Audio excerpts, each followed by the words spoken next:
За энэхүү хилцүүлгийн шатанда ихээхэн хил ам дагуулсан 2025 оны төсөв эцсийн мөчид 3-аас 4 гишүүний эсэргүүцэлтэйгээр л батлагдсан юм а.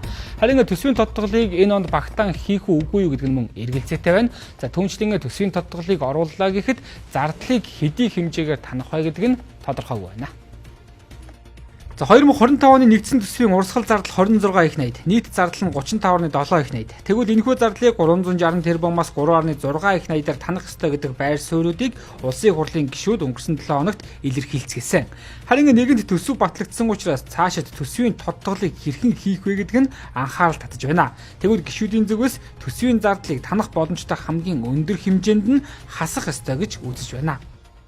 Биднэрт нэг тийм зардал гаргаал тансаглаад байх хэмжээний улс биш шүү дээ. Хамгийн дээд дүн 3.6 гэж гарсан байна. Тэгээ 3.6-аар танах боломжтой бол тэрүүгээр л танах хэрэгтэй. Хэсэг гишүүдийн шаардлагатай гараа үүсгэхээр бол 3 гаруй их найд өрөөний танах боломж байна гэсэн байгаа. Тэгээ бид нар манай ажлын 2.5 их найд гэсэн тоо гаргаж ирсэн төсөв хилцүүлж явах үед бидний тооцоогоор 1.9 гэсэн тоо бас сонсогдоод байсан. Тэгэхээр ер нь бол нэг 2-оос 3 болвол байгаа болов уу гэж харж байгаа.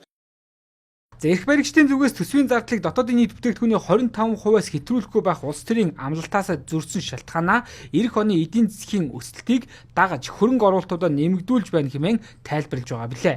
Тэгвэл улсын хурал дахь ардчилсан намын бүлгийн зүгээс төсвийн зардал хэд данхаасныг мэдж байгаа ч засгийн бодлогыг сөрж чадахгүй гэдгээ хүлээн зөвшөөрлөө. Нөхцөл байдал бид нар цөөнх.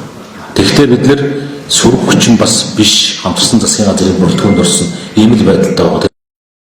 За тус бүр 4 судалтай засагт нэгдэж чадаагүй 2 намын хувьд парламентын шийдвэрт нөлөөлөх боломж бага. Харин ардчилсан нам хүн намын гишүүдийн хувьд хувь гишүүний байр суурийг илэрхийлэхээс өөрөөр засгийн газрын бодлогыг огцом сөрөх боломжгүй байдалтай байна. За энэ нөхцөлд төсвийн тодтоглоор зардлыг их найдаар давуулж танна гэдэг эргэлзээтэй юм.